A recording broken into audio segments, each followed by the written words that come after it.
Today is July 6th, 2006. I am Jessica Clark. It is a pleasure to conduct this interview for the Dakota Memories Oral History Project in Knox, North Dakota. Okay, to begin with, can you state your full name? Joe J. Black. Okay, Joe, when were you born? I was born at Berwick, southwest of Berwick. Okay, and when were you born? No, not southwest. Excuse me, southeast. Southeast? It was close to the Fulda Church. Okay. And I don't know if it was it must have been a midwife helping. When were you born? 1924, And what month and day? August 6th, 1924. 1924, okay. You said a midwife must have been present at your birth. Have you ever heard any stories about your birth? No. No. What are some of your earliest memories from when you were a young child? Well, when I was young, I remember moving from where they lived, where I was born, to a farm southwest of Berwick. I remember that when I was a kid. About how old were you at that time? I think I was about 5 or 6. Okay. Do you remember? I wasn't going to school, that I know. Do you remember if it was hard to move or how they moved at that time? It was a house movement. You had not a house, but they took all the furniture and put everything on the hay rack, and then they moved it to the home place that we were on. And I can remember my sister Catherine. She didn't like it there. She started walking away. She wanted to go back to that place. And I remember running after her and catching her and bringing her back. But we were there. My folks lived there until they retired and moved to Towner. How old was Catherine when you guys moved? I think she was about 3 or 4. How far was this move from where you were born to your new place? I'd say about 6 or 8 miles southeast of where they moved. Was it pretty, were you excited about moving or were you kind of sad? Never give it a thought. I just went along with the flow. That's all I can tell you. Turning to the environment, what was it like growing up on the plains when you were young?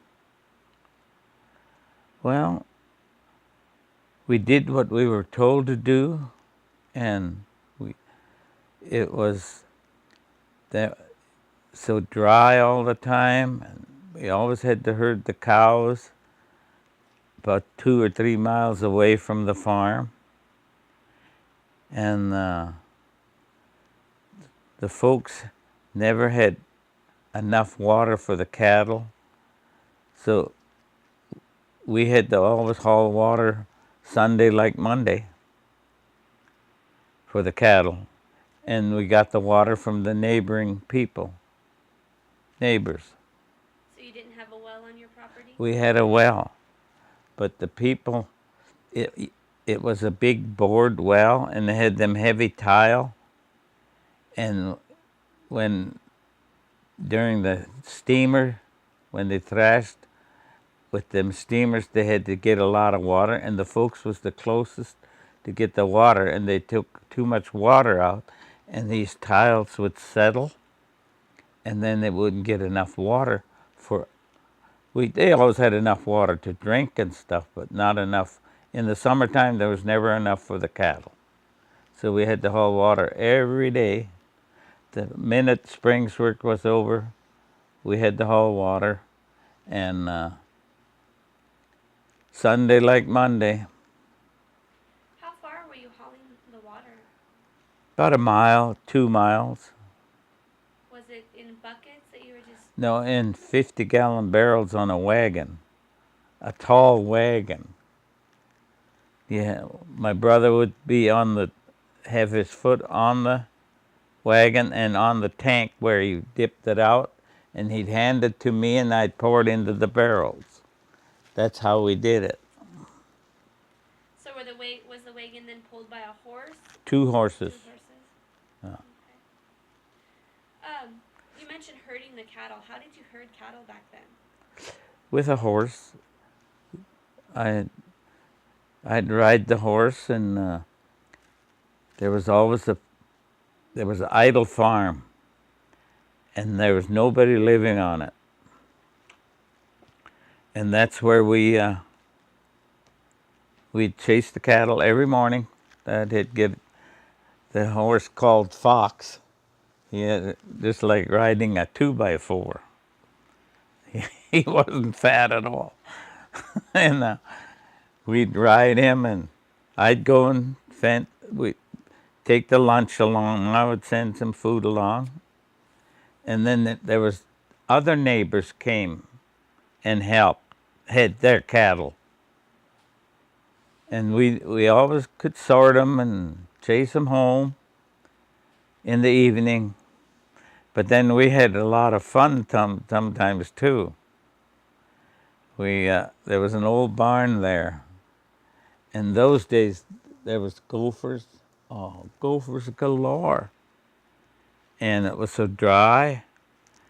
And this one guy rigged up a slingshot, and we tied it onto where you throw the hay in on the barn.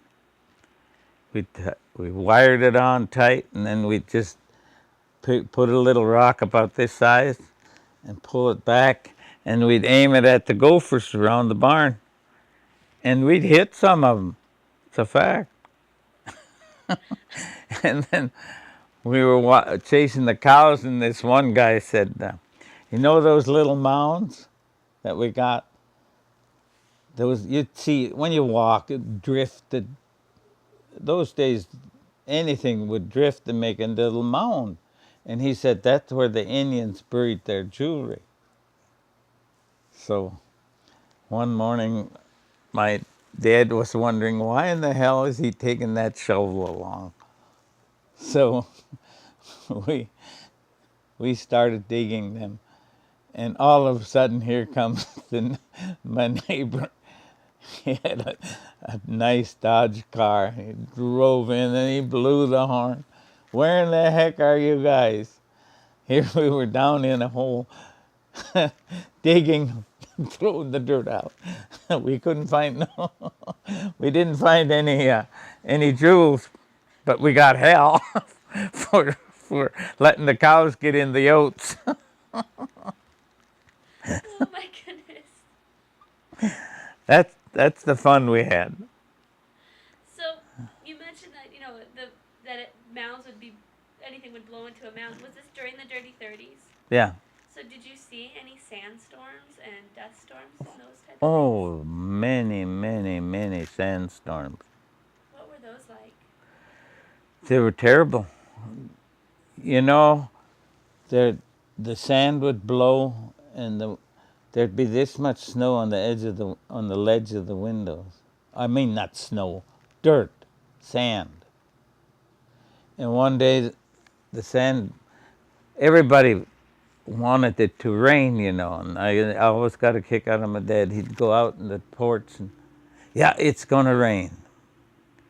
And all of a sudden, the clouds came, and you'd swear up and down it was raining and hailing, and all it was sand and gravel stones flying. That's a fact. And no crops, hardly at all. If they got 2 wagon loads of wheat when we go out and shock, that was it. Not like what they do now. It was tough. So I imagine with all of the sand and the dryness that it was really hard to keep hydrated and cool at that time? What types of It things was did you always so hot. And then when during haying time, we'd go about 2 miles away where there was low-lying areas and that had grass. And then we'd cut that with the horses, and my mother would take the rake and bring what we cut. When the rake got full, she'd bring it over to they had a spot where the hay pile had to be. Then they'd rake all the hay. She'd go out with 2 horses, bring in a dump rake full of hay, and pile it, dump it. Then my dad would settle it, make it a nice round area. Then she'd bring in some more and dump it right beside that. And then he would pitch it onto that part until the stack got so high. And I'd be in the middle of it and tromping it down. Sometimes my brother would be in there, Fabian. And then they would stack it like that. And in the wintertime, when it got cold, they'd haul it all home with the horses and pitch it all. There was never any loaders or tractors or anything.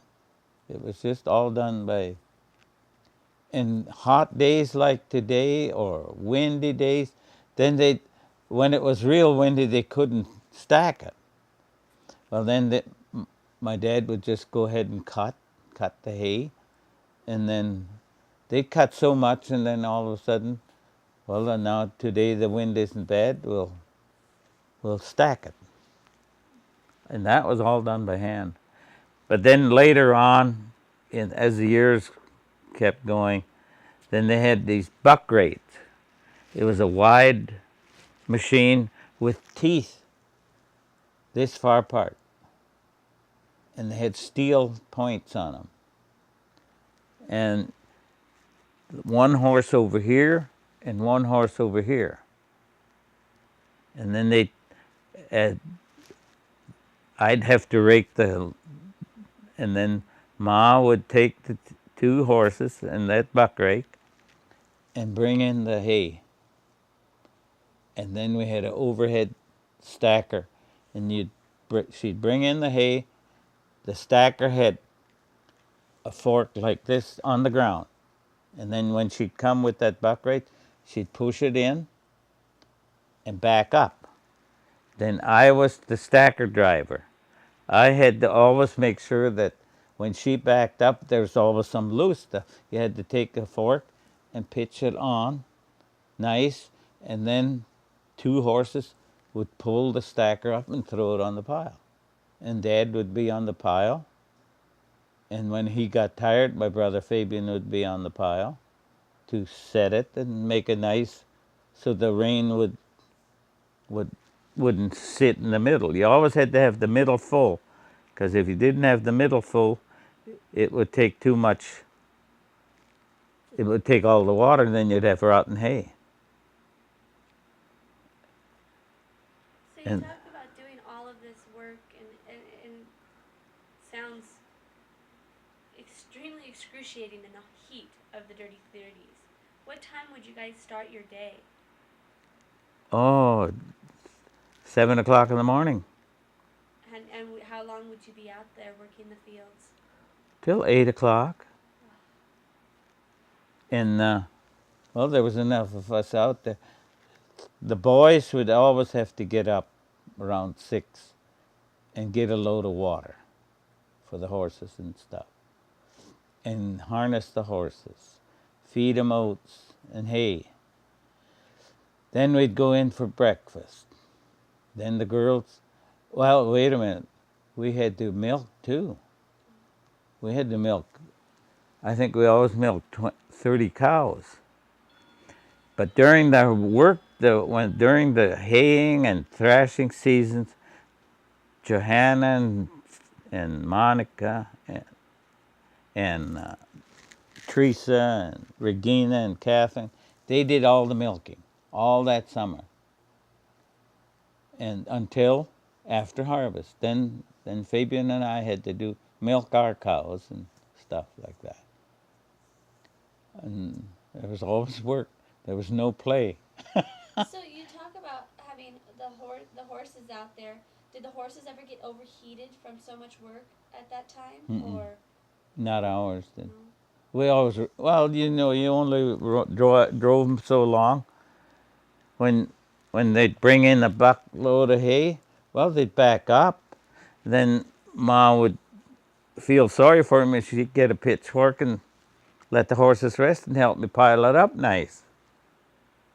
But we never. The only time we had horse trouble was in 1936. It was so hot, and the horses got sleeping sickness, and you couldn't use them. So, but we had some that didn't get the sleeping sickness. They had to do all the work. So sleeping sickness, what did that entail with the horses? Were they just sleeping all the time, or I mean, what They is? just couldn't do anything. They just standing. Okay. You couldn't do anything with them. Some died. Some got over it. And then see, my dad was in 1928 when he bought the farm in Berwick. He bought a tractor, a Minneapolis Moline tractor. The motor was back here, and the radiator was way out there. Big two hoses going out there. And then when the horses got sick, that's when he started using the tractor, like for cutting the crop and thrashing the crop. And but as the time went by, they didn't have any money, so he had bought a thrash machine, the whole works, everything. But then he started losing everything, and then the neighbors got together. So my dad kept the tractor and the thrash machine, and my neighbor helped come over and help do some of the work, so that Dad could keep the thrash machine and the tractor. How much land did your dad have? Well, but he had about 480 acres that time when I was a kid. But then he increased as he got more money, you know. But then there was such dry years, the crops would only get so tall.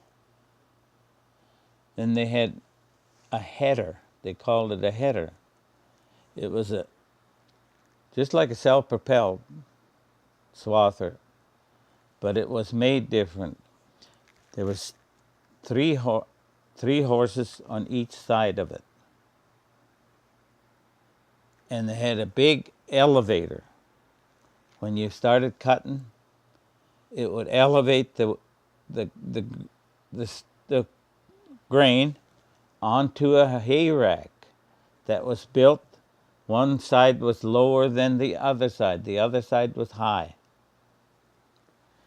And then Dad would run those 6 horses in the header, and there was a deal between his legs. It only had one wheel in the back, where Dad was. When you turned that way, he had to make that go like this or that way, see?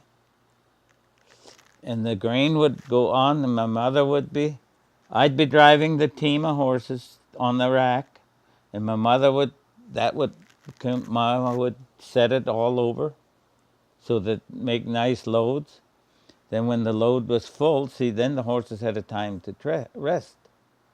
They'd unload it and make nice bread loaves out of it. You've seen them bread loaves that now they got machines to make them. But those days they used the pitchfork. And they set them so that when come time to thrashing, they set them so far apart that when the thrash machine, where the feeder was, they pulled the thrash machine right so that between this stack and that stack, and then when this stack was thrashed, you'd go and throw this one over, all by hand. And So you mentioned that your dad owned the threshing machine. Did he go around then to help other farmers during threshing time?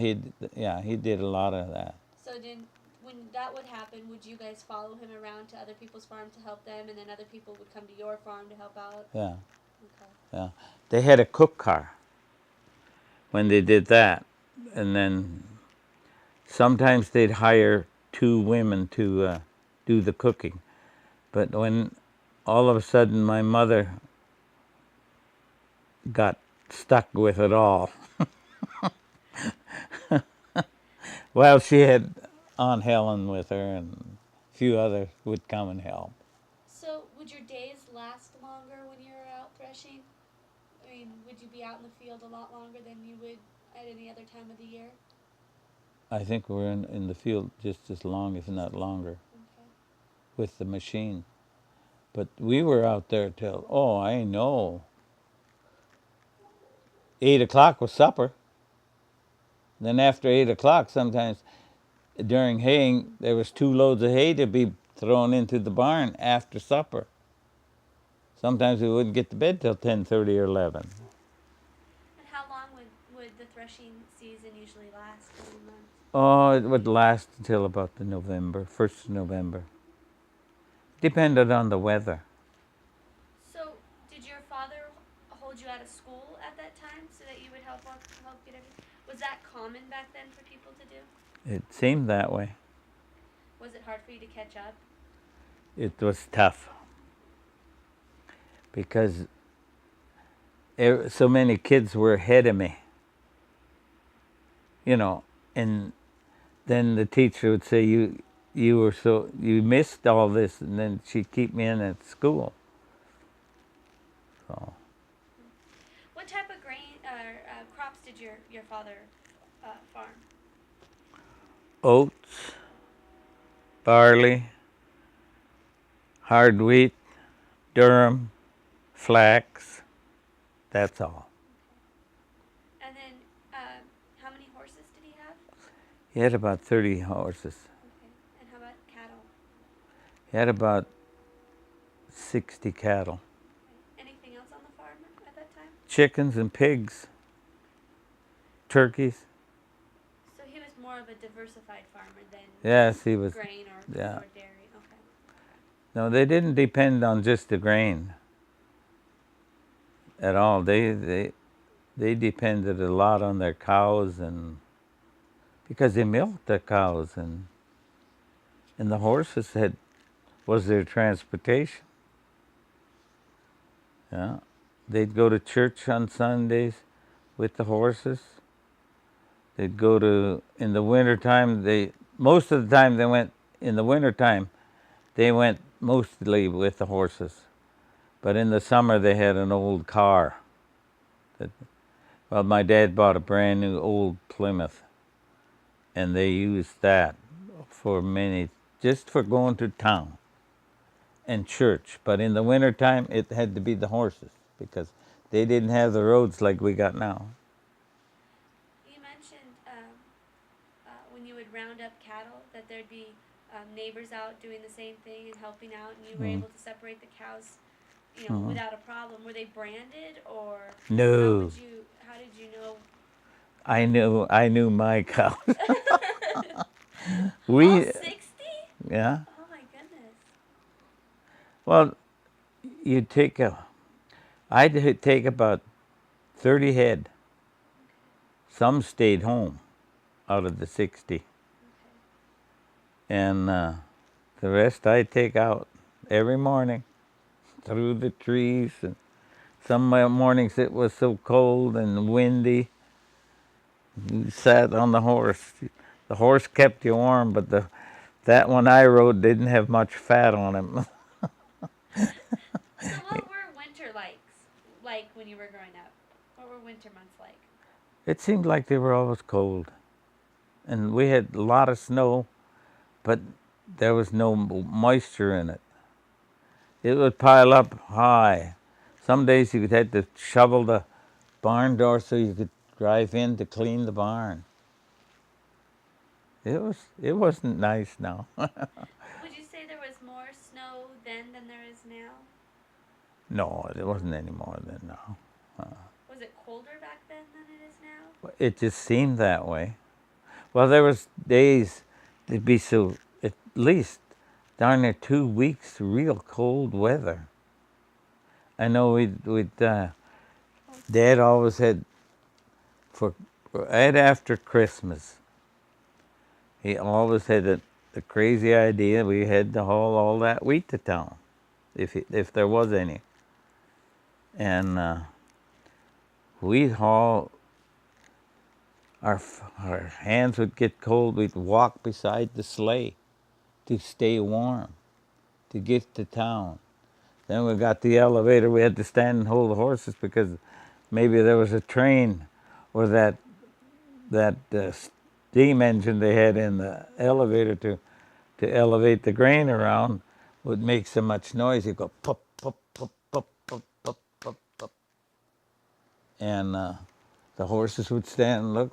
And one time they ran away on me. Then I got heck. They lost the front wheels and everything. The wagon was up, dumping the wheat, and the horses got scared, and away they went with the front wheels. The wagon stood there. They ran all the way home, and Joe had to walk How far was the walk? 2.5 miles.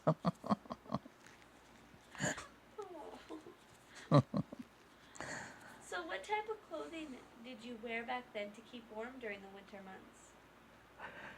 Bib overalls, and well, then my mother always had sweaters for us and jackets made out of bib overalls, buttoned way up. Well, they all had buttons. Did your mother make your clothes? No, she didn't make too many. She didn't have the time.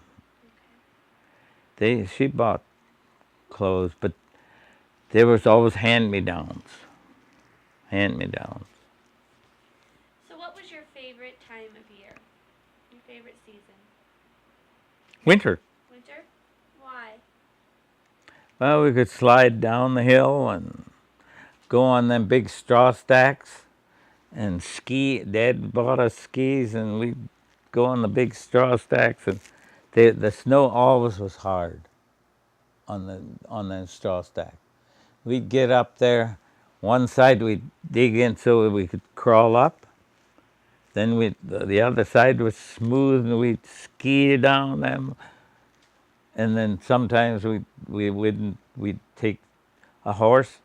Fabian would ride, and I'd ski, and then I'd ride, and he'd ski, and that's how we had our fun. Do you do any other type of fun activities in the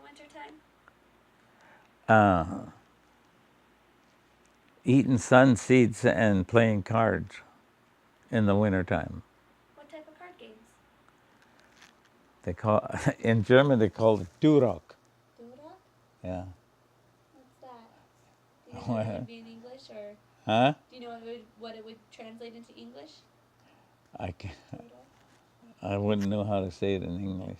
Was it a game that you would play with a bunch of people? Yeah, a bunch of people. Then if you had the last card, you were called Durok. I'll have to look into that game. Let's turn to your family. Pardon? Let's turn to your family. Did you know your grandparents? Yeah. Let's go your father's side. On my father's side, I did not know Grandpa Black. Okay. He got killed in the thrashing,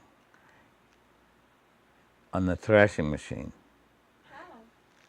Well, see, those days, he was the boss. He had a thrashing rig, and he did a lot of thrashing when he was first over here. He had quite a bit. He was well-to-do because he had quite a bit of land, and then he had the thrashing rig, and they had them big long belts and the steam engine, and it was cold that November morning, and the belt had, they called them alligators to hold it, to keep them round, like if you split them to keep them together, you put an alligator in, and then you put a piece of, just like a strong piece of wire in, and apparently they didn't bend them around the right way, and he had that big overcoat on, and the wind was so bad, and the overcoat flew out and got too close to the belt, and that alligator grabbed him and took him and threw him up against the machine, and that's what killed him. How old was he when he died? My dad was 12 years old, I think, yeah. So he was young. I don't know how old Grandpa was. Yeah. I never got to meet my grandpa, but I knew my grandma. I got a picture of her. Elsie, where's the picture of Grandma?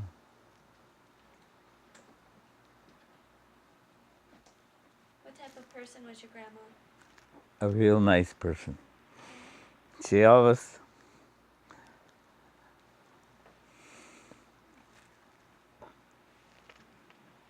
She looks like she was very nice. Whenever she come to visit us, she had a little bag of candy.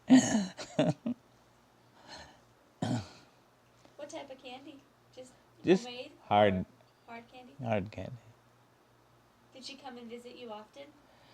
Not as often as she would like to, because she had those kids to take care of, and then she finally married another man, and he was an oddball. he wanted what she owned. I'm gonna set this here when we take a break. We'll get a picture of that so we can put it with it.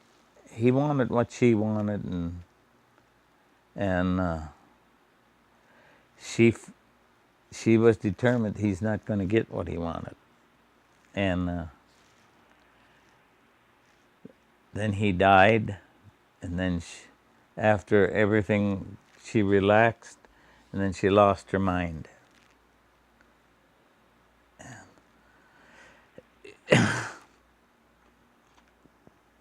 It was sad,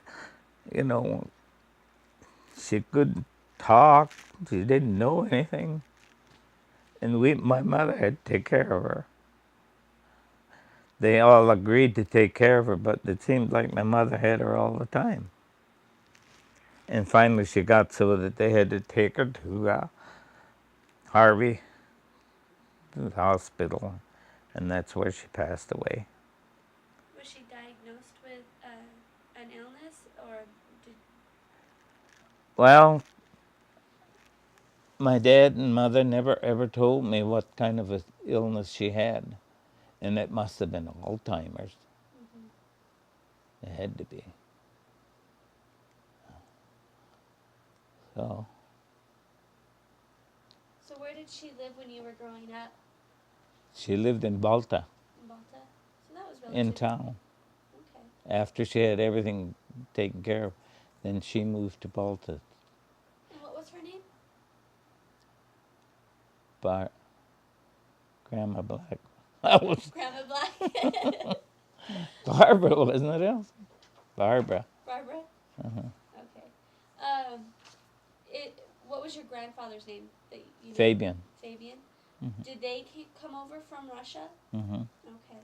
Do you know when they came over at all, or? Well, my dad was 3 years old when they came over, and now he always said he was the oldest of the bunch, and that's where they settled, was out in that Fulda area, and a lot of people came out to that area, and it was always in the lighter part of the soil. That's When you get into that Fulda area, if you plowed the land and coughed, it would blow. And that's where they settled. And my grandpa must have had money because he owned quite a bit of land. Because when he left this world, my mother and my grandma made sure that all the children were going to get some of this land, and they did. I remember one day they had a get together, and they were drawing straw. They didn't have straws, so they used matches. Who would get this and who would get that, and all like that, and everybody seemed to get along. How many children did she have? 9, yeah. And she raised them, putting her all by herself. So besides the candy that she would always give you, do you have any other childhood memories of your grandmother? That all I can remember is she'd come and visit us and have that brown bag of candy. And her second husband would come with a brand new car, and he wouldn't come and talk to us. He'd just stay sitting in the car. And my dad would go talk to him, and he wouldn't answer too many questions. The dad would get tired of him, so he'd go come in the summer kitchen and talk to Grandma. So, how about on your mom's side? You know your grandparents on your mom's side? Yeah, Grandpa Sitter, but I didn't know my mother, my grandmother on the Sitter side. Okay. She had passed away. How did she die? Cancer. Cancer. Yeah. Was she young when she passed away, or I think she was middle age. middle age? Yeah. So what was I her never name? got to know her. See. What was her name?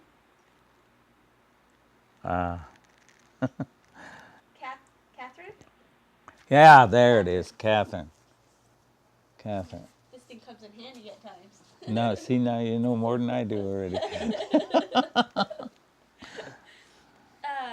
Okay, so you didn't really know her, or you didn't know her. What about your grandpa? What was he like? Grandpa he was a nice man. I always stayed at his house. I had to always stay at his house in June when they had sister school, Sister school. that religion class. Oh, okay. We called it sister school because the nuns were there. Okay. That makes sense. And I'd stay 2 weeks.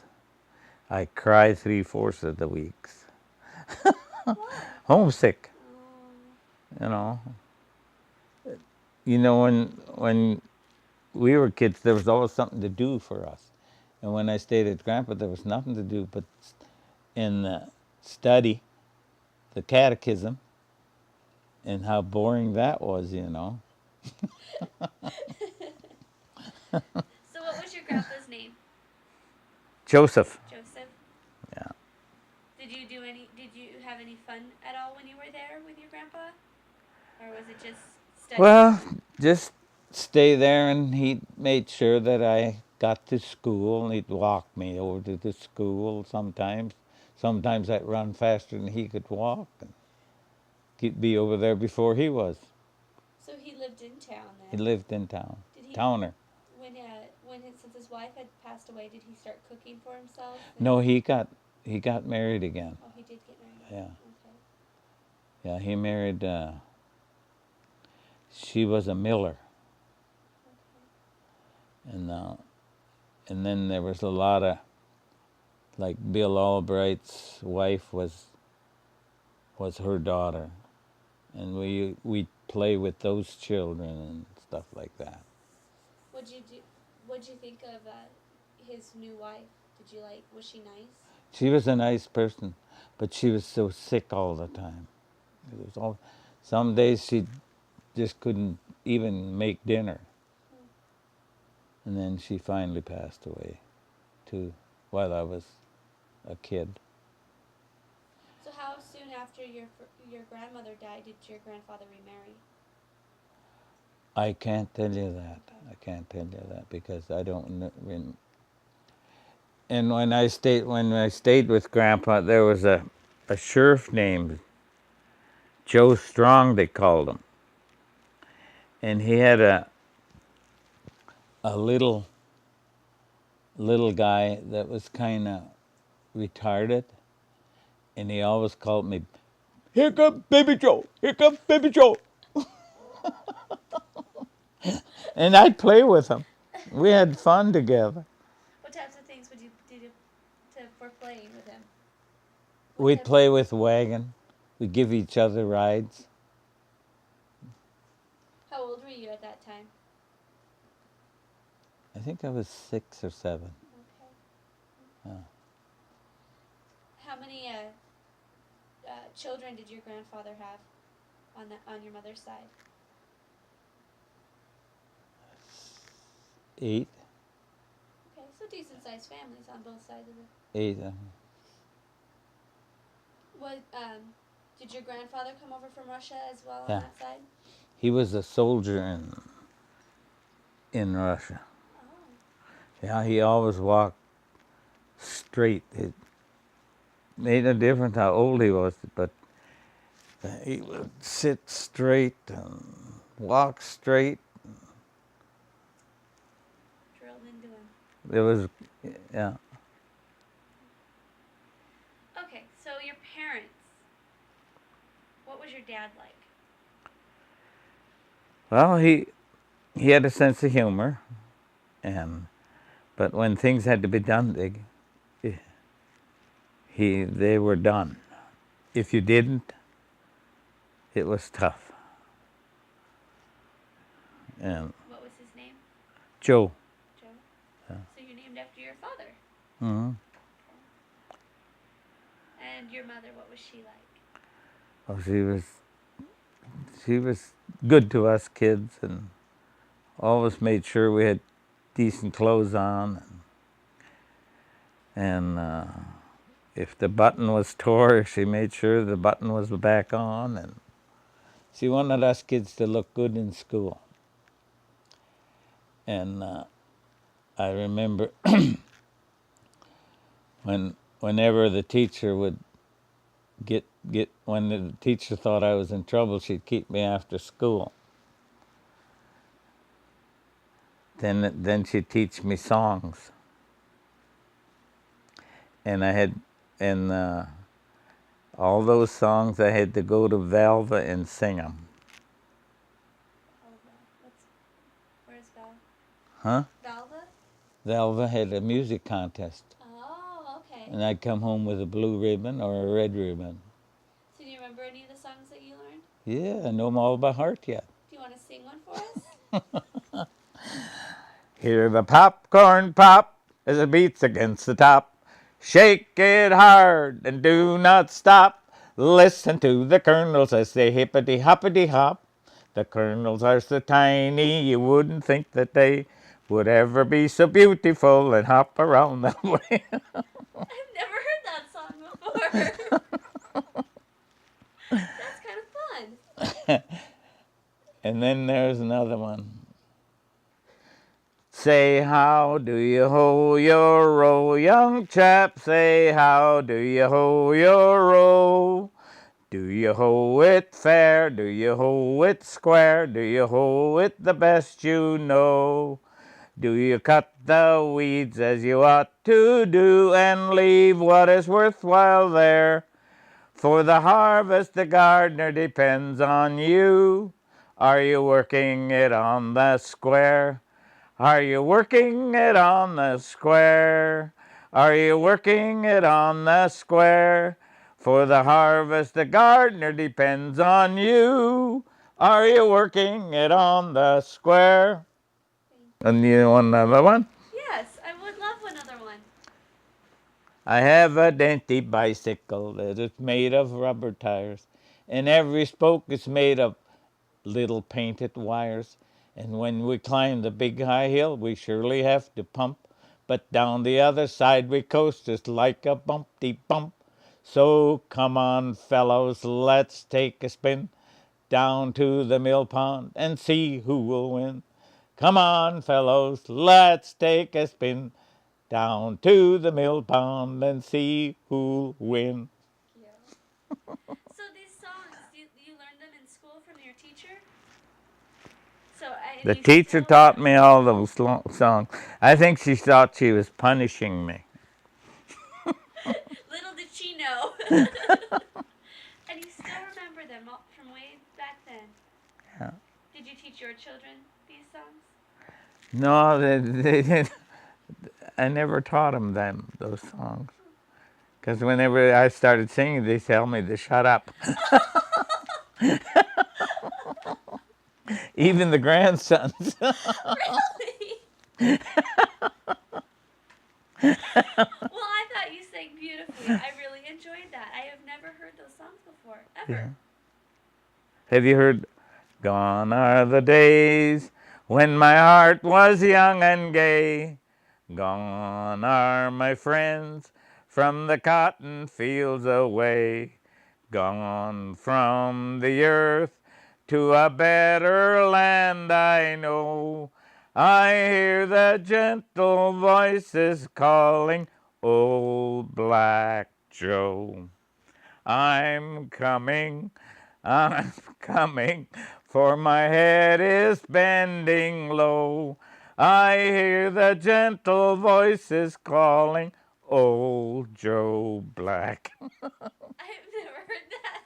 You haven't? No. Boy, there's a lot of people that have never heard it. So, did you sing in your church choir or anything like that? Yeah, I sang a lot in the choir. I say you have a very powerful voice, so I can't believe your children didn't told you to shut up. Oh, thank you so much. That was a treat. Yeah, Old Black Joe gave me a blue ribbon.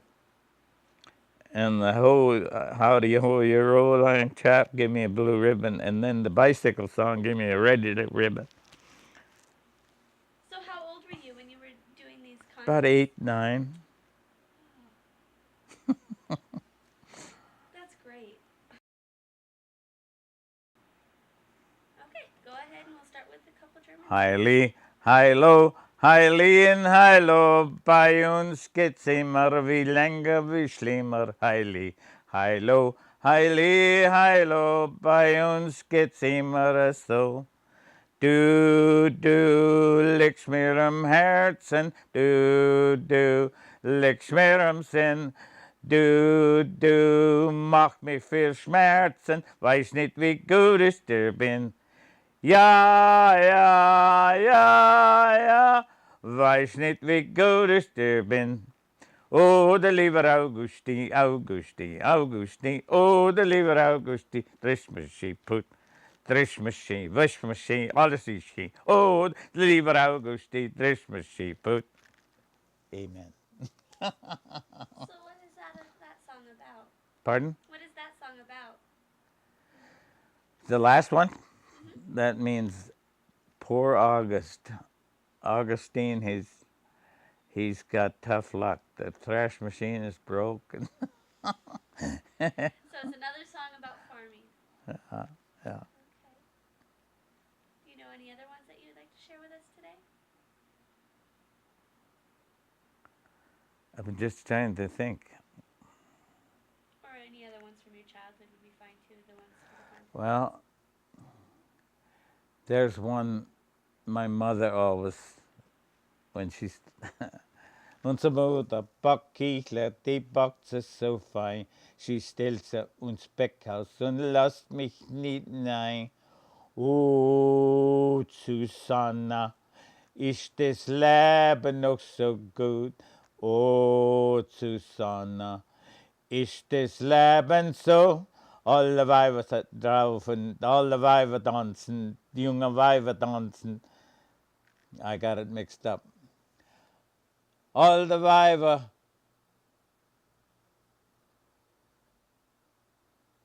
I forgot it. I don't sing it enough. So, wait a minute. Oh, all the Weiber kochen, junge Weiber tanzen, ist das Leben noch so gut? Is living still that good? Well, people will think I was crazy, I suppose, when they hear that. So, was singing really a common thing in your house? Yeah. Something that you did quite often? My folks had a pump organ. Did they? So who could play the pump organ? I couldn't play it. You couldn't? I had a sister, Catherine. She's dead now, so. Did anybody else in your family learn how to play a musical Yeah, instrument? Teresa did. Yeah. Well, thank you for treating us to some of that. That was really enjoyable. So, thank you. Just a glass. Let's see here. Well, we've talked about your mom and your dad. Were you close to your parents? I seem to be, Yeah. because I did everything they told me. Because at one time I didn't, and I knew why I didn't get it.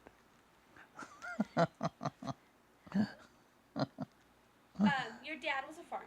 Yeah. And your mom was a housewife? Yeah. Was there a division of labor, or was your mom out in the fields helping just as much as? She was, when it come to haying and thrashing and harvest, she was out there. How about your dad? Did he ever cook, clean inside? No. Never saw my dad do anything like that. How did your parents meet, do you know? They lived close, the Sitters lived close to each other. The blacks lived here, and it was, I'd say from what I can remember, their house was about from here to my barn. That's how far apart they were. Neighbors. Yeah, they were neighbors. So did they fall in love, or did they marry for? I don't know if there was love there or not, but they got married, and Dad had the 50-cent piece in his pocket the day they got married. But there was no celebration like we do now. Okay. But then later on in the years when people got married, some would celebrate 2 to 3 days. Really? Yes. Was that when you were growing up? They would have 2 to 3 days celebration? No, that was when I was growed up. Okay, you were already an adult at that time. Yeah. Okay. Okay. How long would a typical wedding last when you were a kid? When I was a kid, they'd last about a day. A day? Yeah. Okay. Then they'd have the music and all in the house. They didn't have a hall or anything.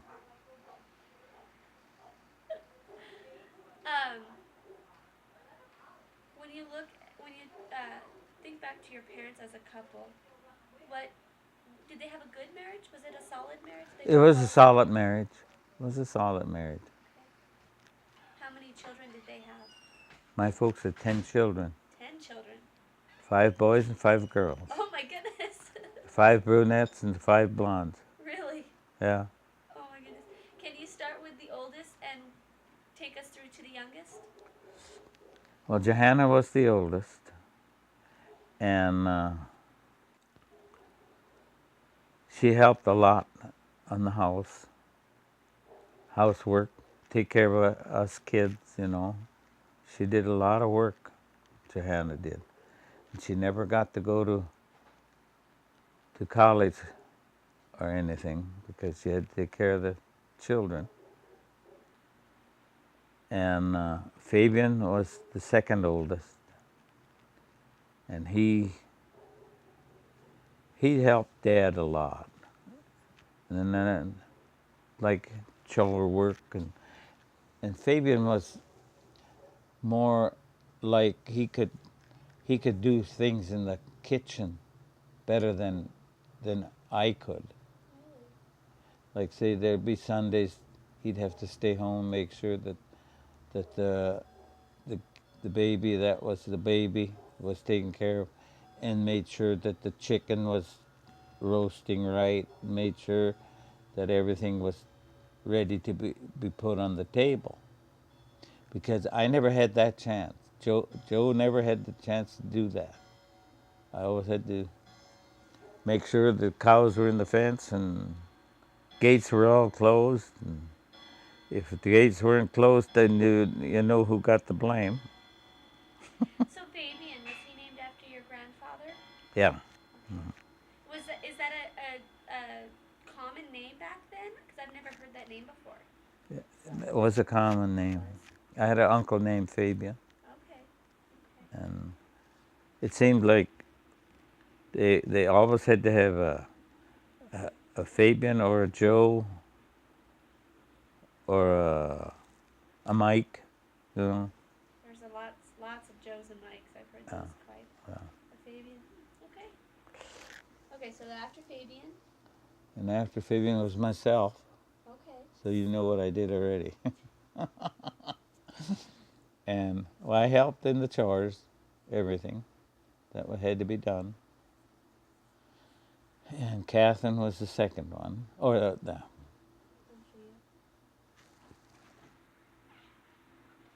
fourth one. And she, her and I got scarlet fever so bad. Really? Yeah. But she helped. She went to school and everything. But she helped with the housework and do the milking of the cows and feeding the chickens and stuff. But she had scarlet fever harder than I did. And she died when she was 20-something years old. From the scarlet fever, or? Well, it was mostly it weakened her system, her bowels and stuff. She died from cancer when she was 22, I think. So how old were you guys when you got scarlet fever? Oh, I'd say I was about 9 years old. What were the symptoms of scarlet fever? All the symptoms I know is that you just get overheated. Your fever is so high. That's what's wrong. So did they have to quarantine you or anything like Yeah, that? we got the Doc Grace from Towner came out and quarantined us. Were you and was it Catherine? Catherine, yeah. Were you the only two in the family to get it? No, most of the kids had it, but it was light. They didn't have it as hard as we did. Regina, I think, was the next one. She had it, but not as bad as Catherine had it. So the doc would come out and take care of you? Yeah. Come out to the house? Yeah. Where was the doctor from? Towner. Towner. Okay. Dr. Grace. What type of medication or Beyond, I don't know what he gave us. But it was some type of medicine Yeah. that he would give you. Okay. Yeah. Yeah, I don't remember what it was. Do you know how long you were quarantined for? About a month. Really, that long? Yeah. Was that during the school year? Yeah. It was in February and March. So Yeah. was it pretty hard to keep up with your studies and get back into the swing of things when you got? Yeah. Because the bus wouldn't stop at our place. So could your parents come and go as they pleased, or were they quarantined? Yeah, the folks could. Okay. They had to go and get food and stuff, Okay. groceries and stuff. So they weren't quarantined, just Yeah. the children? Yeah. Okay. Okay, so after Catherine. That was Regina. Okay. Regina did what everybody else had to do, and she liked to go to school, She always wanted to go to school. And then it was Leo. Leo? Yeah. He helped out too. Dad always had work for us, and that's why they had, as the years went, Dad always tried to get more land. They had more cattle, stuff like that, and then it made us work. We always had to work instead of hiring people. You had enough hands on the house? Yeah. In 1941, they built a new home, and us boys did most of the digging of the basement and everything. We used horses and a scraper to make the hole. There was no backhoes or nothing. Here's a backhoe. Your This is a hands? backhoe. Yeah. And then it was Teresa. Yeah. Teresa helped a lot too. Did a lot. Milked cows and stuff like that.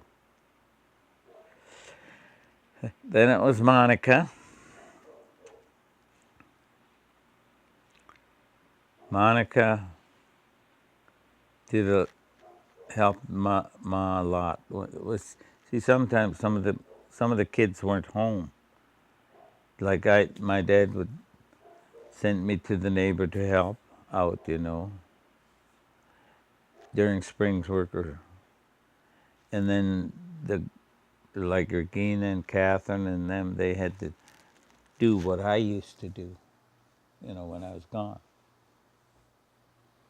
And then it was Kenny. He was the baby. Monica's in Sitka, Alaska, and Kenny's in Denver. And he helped out too. And then I went to the service. And then those kids had to take care of what I did. I was 18 when I went to the service. And you were drafted? Yeah, I was drafted. What was the draft like? How did you find out? They sent you a letter. They sent you a notice,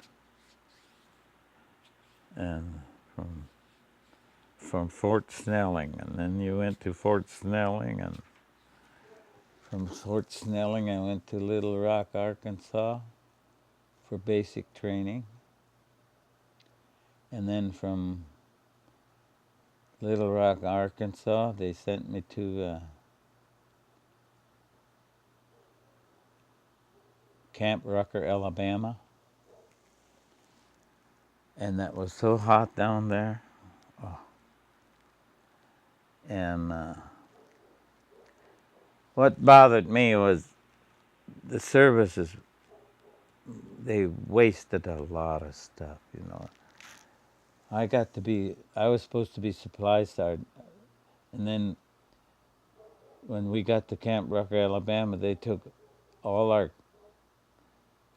summer clothes and boots and stuff and put them on a big pile. And I was supposed to watch that.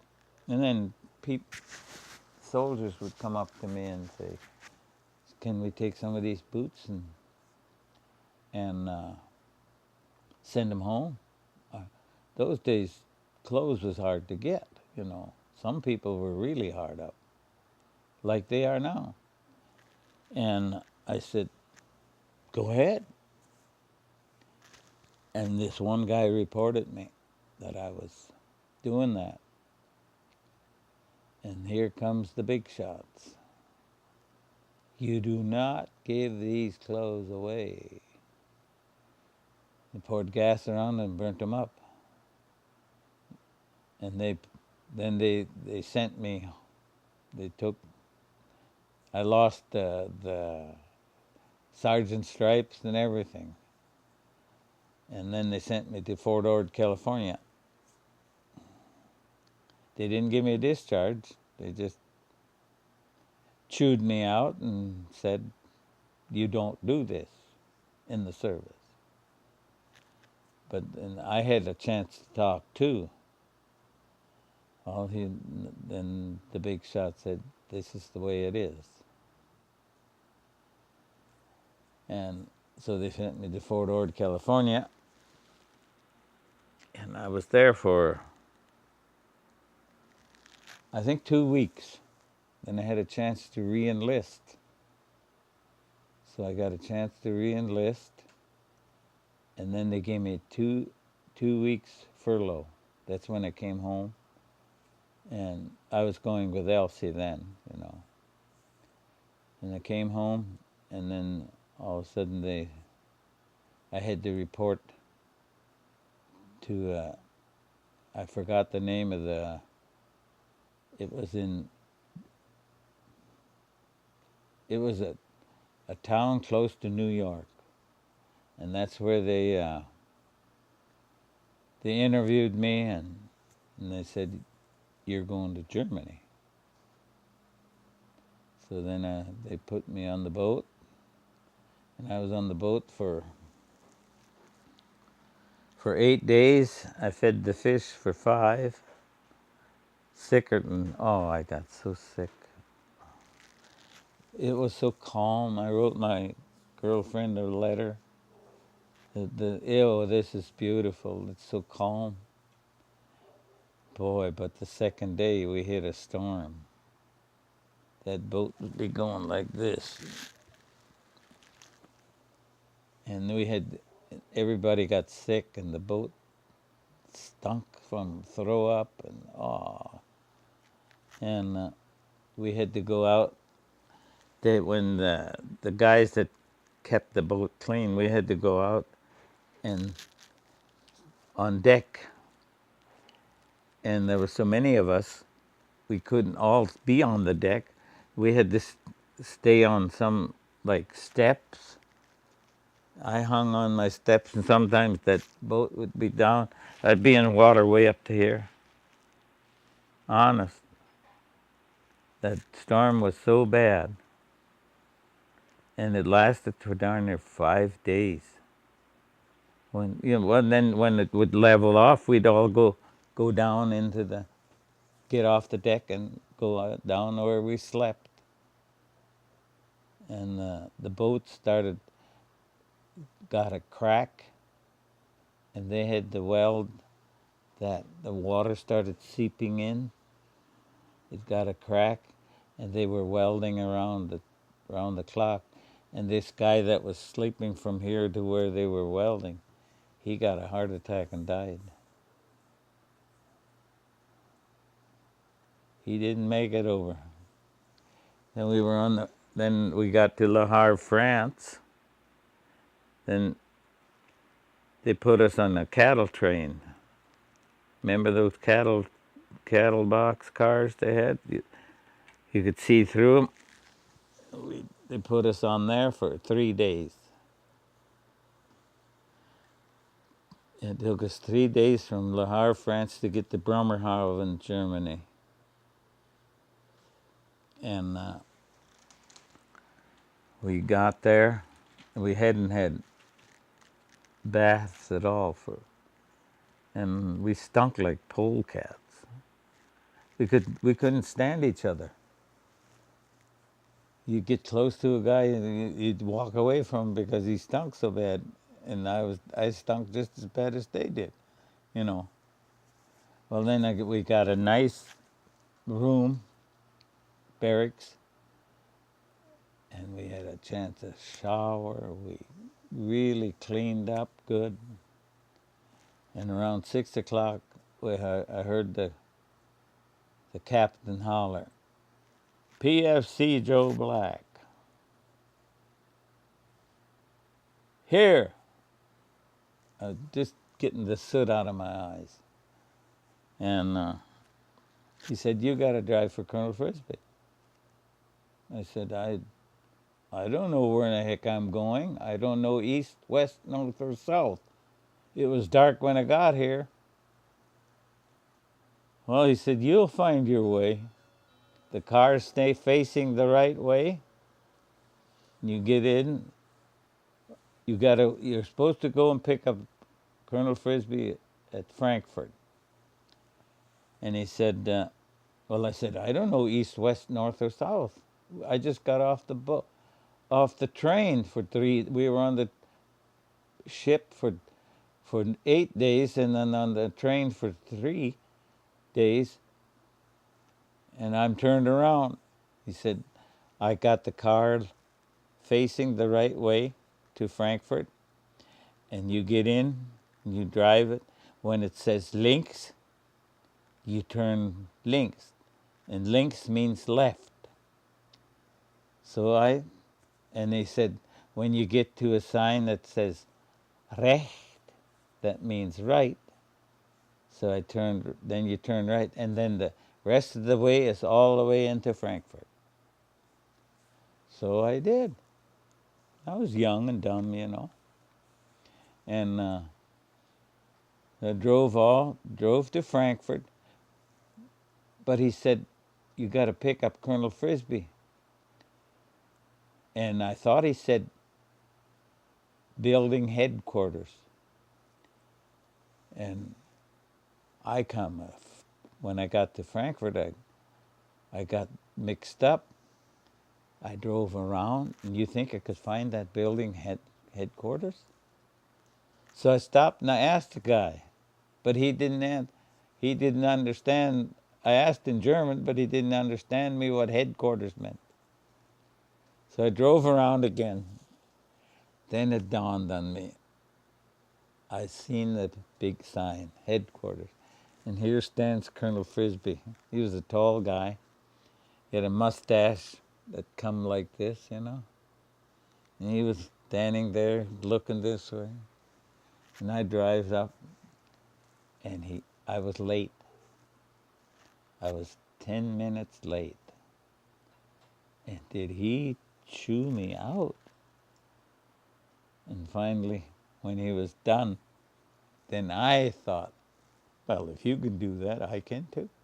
So I told him what happened, that I was on the boat for 8 days and on the train for 3, and I just got in last night and stuff like that.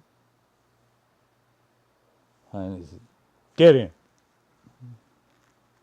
In those days, when I left home, there was tire rationing, gas rationing, and you couldn't buy a car if you wanted to. And the only way you could buy a car was on the black market. My dad never had that kind of money, so he had an old Buick, and he needed tires. And whenever I drove that car, he didn't let you drive over 30 because the tires was so bad. And well, I thought this guy looks old, so I thought I'd drive slow. And I was driving along. Pretty soon, he always sat in the back. He touches my shoulders. Sonny, we're never going to get there this way. Well, that gave me a hint, boy. And I like to drive fast that time. I straightened up and I gave that Chrysler hell. Then I thought, well, he won't, the next day, he won't. Because he had to tell me where to drive. I didn't know where in the hell to go. And now you can slow down a little bit. And then I'd slow down a little bit and then turn right or left. And I thought, well, he ain't going to ask me anymore. Be doggone, the next morning he calls and he says, you got that car ready to go? And all that stuff. He let me enough time. But I didn't smoke. So I gave at the motor pool, I gave the Germans that worked there a cigarette or a candy bar, and then they'd clean the car, fill it with fuel, and shine my boots. And and I'd be sharp for Colonel Frisbee. But before that happened, before I'd go to drive for Colonel Frisbee, I had to take the Germans to the prisoners. We had to take them to work to the rock piles where they, and then there was two soldiers with carbines with guns on their shoulders. They'd ride with me in that truck with it. We'd put them on the truck. I'd take them out to where they were supposed to be. Then I'd take the truck and go home. And then they had another guy in the evening to go get him because I was always with the Colonel Frisbee. Sometimes I wouldn't get in till 8, 9 o'clock because we had drove around to find all the damaged buildings and road. It was mostly road work, like building a hole in the Autobahn. We had to fix them, or where they were bombed, or approaches, stuff like that. And I'd have to explain what they tell me. What the German people that were fixing it would tell Colonel Frisbee in German, and then I'd have to tell him in German what they were doing. And I was over there for not quite 3 years. So I got out in 1947. What year were you drafted? In 1950, 55. No, 54. Because I was a year in the States. Okay. Not quite a year in the States. And then from there on, I went to Germany. Do you remember what it was like when you first found out you were drafted? Were you pretty nervous or To be excited or? No, I wasn't excited at all because I never thought of what I'd be going through. Never. You never had radios or TVs to see what we were supposed to do. I never really. I just went, and I was really.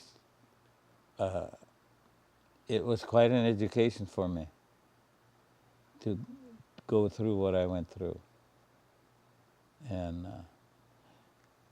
basic training was just like war to me.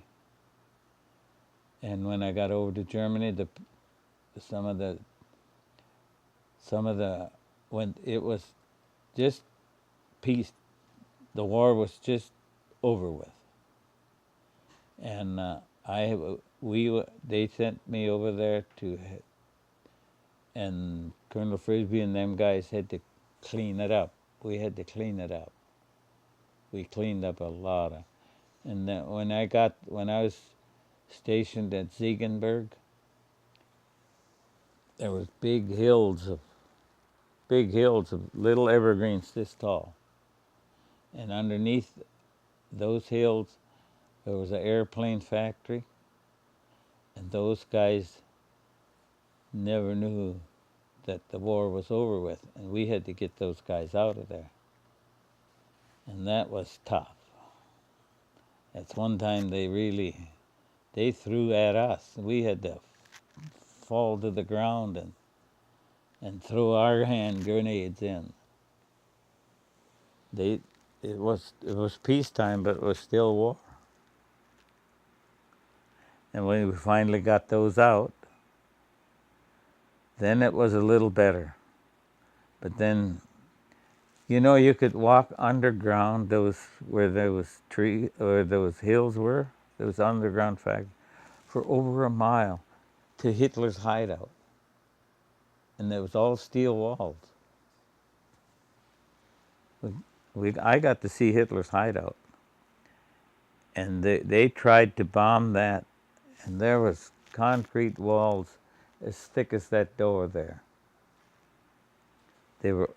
But they couldn't get into where he was. That's how he was protected. And the only way you could get into him, what we finally found out, we walked up kind of a hill, and then we went kind of down, and it was level. Then it was a door you opened up, and then there was a revolving stairway. You went down, then you could walk right into the house, right into where he lived. But he was afraid he wasn't around anymore when we got there. Because you should have seen how they had him bound up. And they couldn't get to that spot. And that was the most beautiful place I've ever seen. Everything was made out of gold or silver.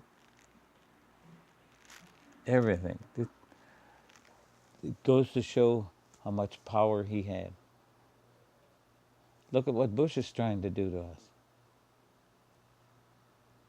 He thinks he's going to do just what Hitler did. He's got us so in debt, and the people are following what he does, what he says. I don't listen to him. I don't have to. But what I saw, I said, I don't ever want to go through another war. And now I'm going through it again. It's the most destructive thing in the world. They kill, they destroy. What's the sense of that? Some of those buildings over in Germany were just terrible. And you know, I went over there, I forget what year it was. And every building was built like it was when it was tore down, when it was blown up. Only it was new. Bad Nauheim, when I was over there, didn't have no stop and go lights. Now they do.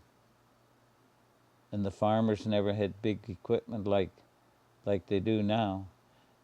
The farmers had little towns, and nearly every little town had a brewery. And every farmer that farmed had about 30 acres. That's all he could farm. But they had they had a place where everybody came in, and they had horses. They had a septic tank or something for their, and then they pumped that all out into a wagon. Had a tank on it, a round tank, and they had a sprinkler in the back. They'd fill that up in the morning and hitch up an ox and a horse maybe. And they'd go out on their 30 acres and they'd spread that liquid fertilizer.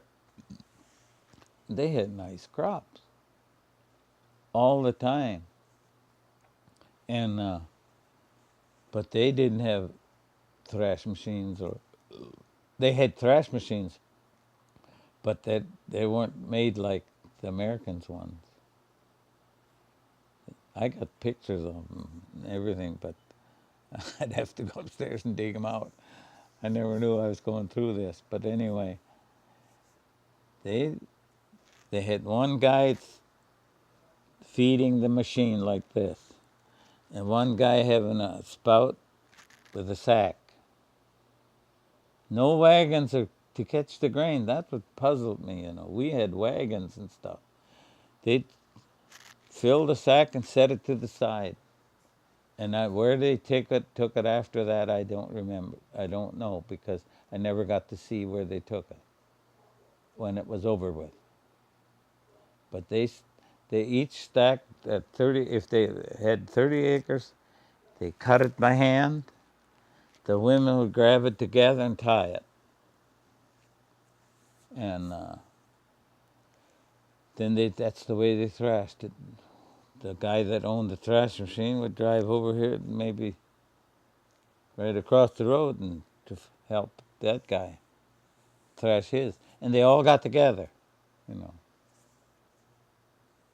But the last time the second time I was over there, They had big John Deere combines. They had everything. So you didn't see no more small farmers.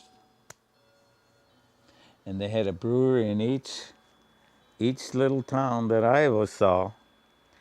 And you could see them. There were some nights I'd come home kind of early from driving Colonel Frisbee.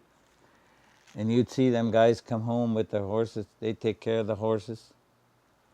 They'd walk to the house real fast. Then they walk to the brewery real fast. Then they'd walk real slow back to the house. Before they got to the house, the mug was empty, so they turned around, got another one. Then the second one, they made it into the house. The third time, they would come back out again. The fourth time, they stayed in the house.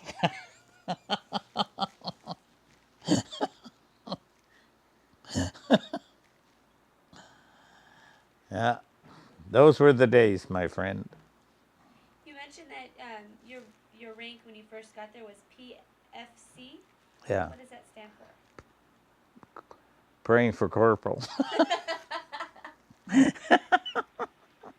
First class. Private first class? Yeah. Okay. So how long were you over in Germany for? About 2.5 years.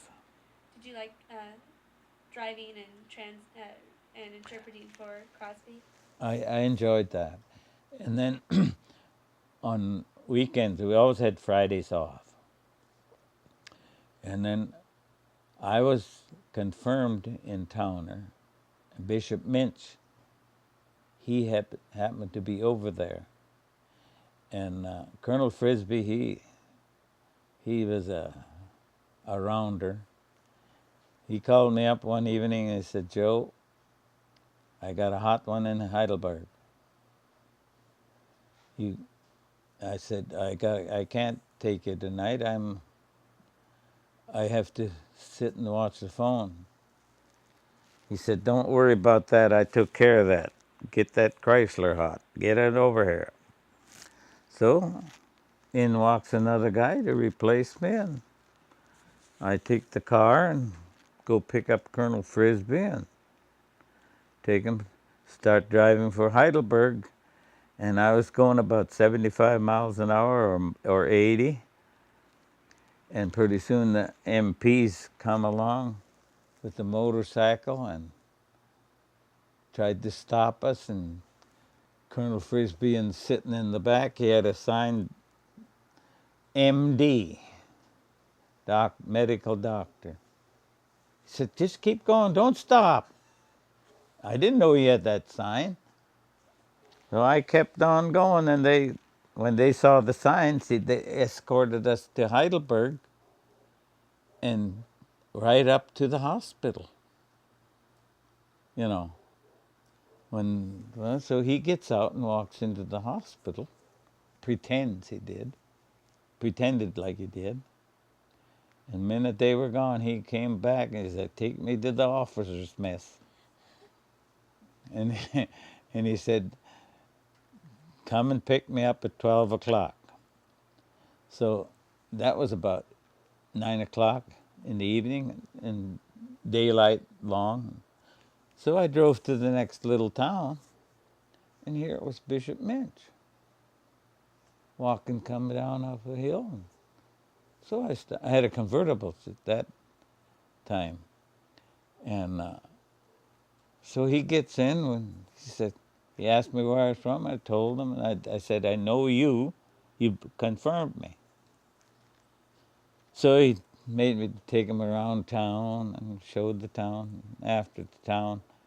After we got up there, after we seen the town, he said, "Come on up to my room." And so we went up to the room, and we had coffee and donuts, and that was a thing in Germany, coffee or a donut, you know. So we sat and we reminisced, really reminisced. Pretty soon I told him, I said, "I got to pick up Colonel Frisbee at 12 o'clock. And, oh yeah, so he said, kneel down. So I knelt down. He had a ring on. And those days you had to kiss the bishop's ring, but I forgot all about that. So he sticks the ring into my lips and blesses me, and I take off. But before I took off, he said, we're dedicating a brand new church in Frankfurt tomorrow morning at 8:30. No, 10 o'clock. 10 o'clock it was. Could you come? I said, yeah, I'm off. So I gassed up the convertible and I started to hit for Frankfurt. Pretty soon, here's a car stop and the bishop standing out, waving me down. And their car broke down. His car broke down. Anyway, I was getting out to get ready to kiss his ring, and he said, no time to kiss the ring. We got to be in church pretty quick. Then he crawled into my car, and we took off. I stayed with him all day that day. And then from then on, nearly every other weekend, I'd be driving for Colonel Frisbee. Until I went home. Then he wanted me to stay, re-enlist again. Then I'd had a chance to go to Rome. But I was tired of that stuff. And I was homesick. And I was in love with my wife and my girlfriend, I mean. So you had mentioned that you were dating Elsie at that time. How did you meet her? She taught school in Berwick. Okay. Yeah. Okay. How old were you when you started? I was 17. Okay, so right before you were drafted. Uh-huh. Was that pretty hard for you guys to deal with? To me, it was always lonely. But when they showed me all those film about VD walks the road and all that, I left the women alone. No, and when that day I left, I couldn't understand what my dad meant. Those days, we had buttons on our pants, and we didn't have zippers like we do now. And when I got into the car to go, his dad shook my hand and squeezed it real hard, and he said, "Keep them buttons closed." And I didn't know what he meant, but when I got over to Germany, I knew what he meant, and I wasn't about to get that way. And we had so many young people got the disease. Some died even. Because penicillin didn't work for everybody because some were too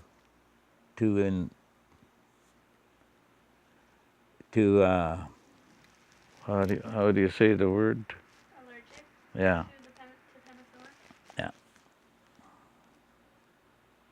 So when you got back, how long after your return did you I returned in the spring and we got married in October. What was your wedding like? It was a little church in Crary. And they had a dinner for us. And then my dad, we had kind of a get-together out on Elsie's farm. And my dad had some booze along and stuff like that. Whoever attended, and then that was the end. And my brother had a brand new car. I couldn't buy a car.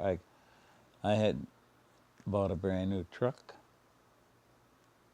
And my brother Fabian let me use his brand new car to go on our honeymoon. And we went to Minneapolis. And we danced to the tune of Lawrence Welk. Really?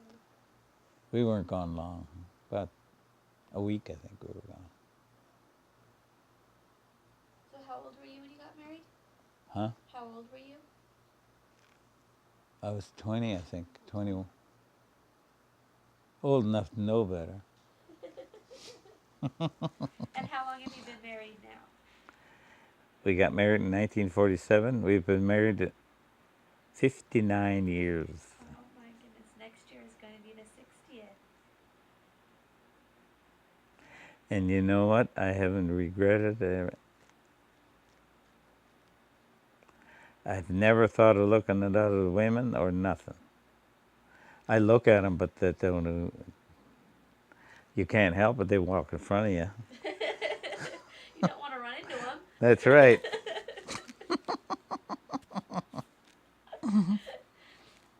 No, I've enjoyed our marriage. I had 2 daughters. Now I got 2 grandsons. Oh, I mean 1 grandson, 1 granddaughter, and 2 son-in-laws. So I'm satisfied. And when we were younger, when I started farming, I always made a little money, and we traveled. One year we flew to Australia.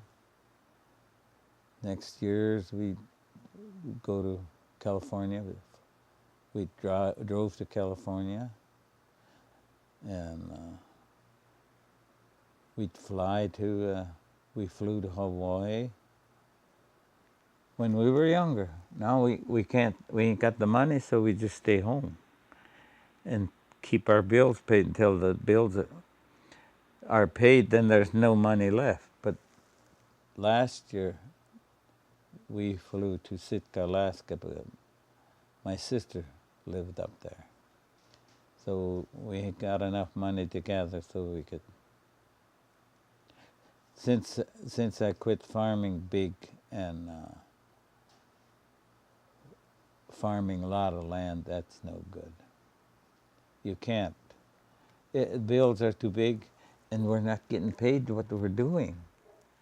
I sold my wheat in 1947, 48, and 49 for $3.65 a bushel. What do we get now? Now they're saying it's 4. But what did you pay for a tractor now? And a car.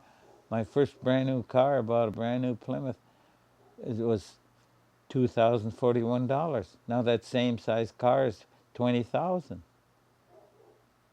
Don't make sense.